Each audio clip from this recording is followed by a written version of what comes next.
कि जहिया से लियो ससुरवा हमारा देखे खातिर अखिया तरसलौ कि न।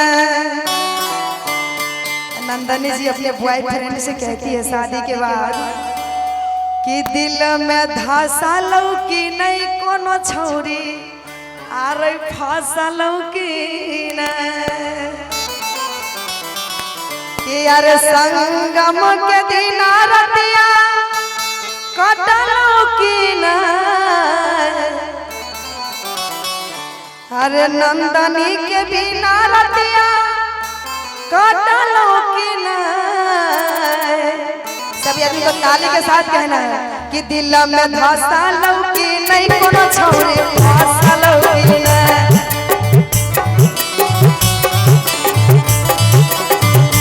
दिल में धसलौ कि नहीं कोनो लड़की पटलौ कि न।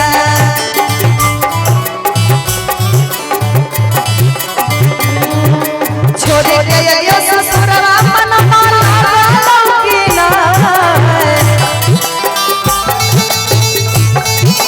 रे छोड़ के आइयो ससुरवा मन मारलौ कि न।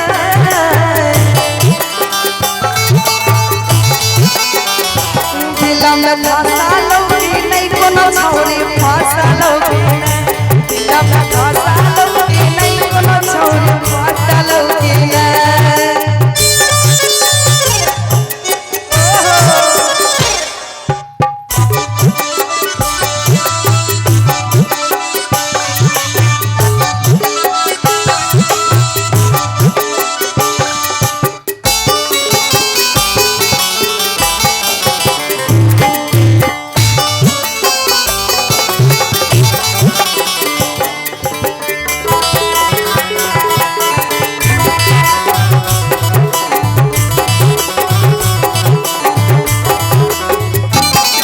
और कहती है अरे हम यहाँ सैया संग में काटै छियौ रात रे।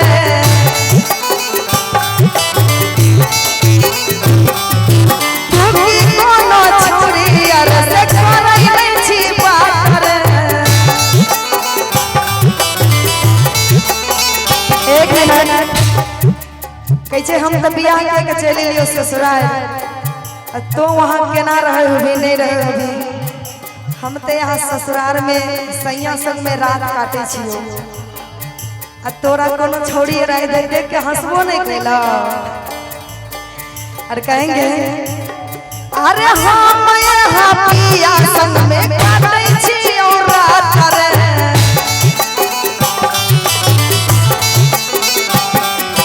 तो के कोनो छोड़ी अर से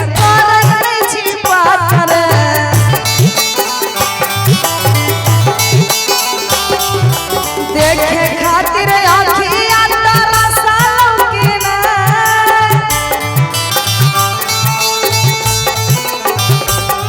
अरे देखे खातिर आँखिया तरसलौ कि न।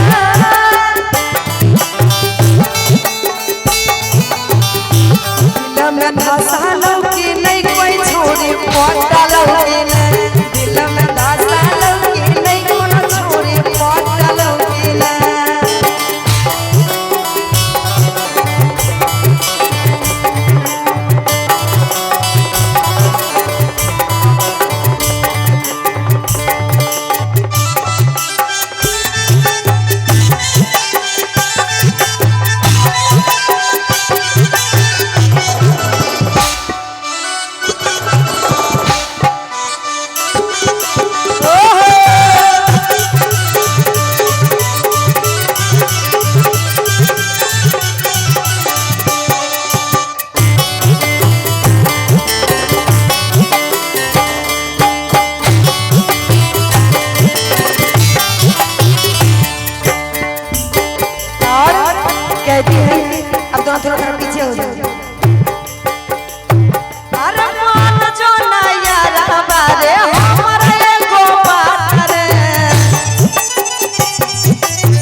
हमर बात मान जो।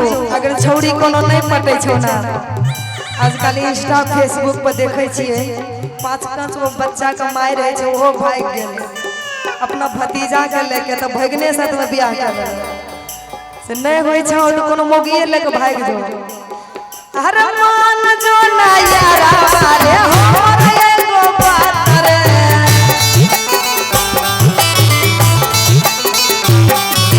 छौड़ी नहीं ता मोगी और के धारा ले ना साथ रे।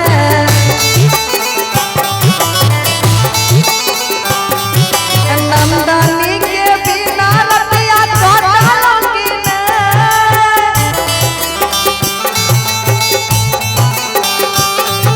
संगमिया के बिना रतिया कटलो की ने, दिल में धसलो की नहीं कोनो छौरे कटलो की ने, दिल में धसलो की नहीं कोई छौरे देख के हंसलो की नहीं कोनो छौरे कटलो की ने।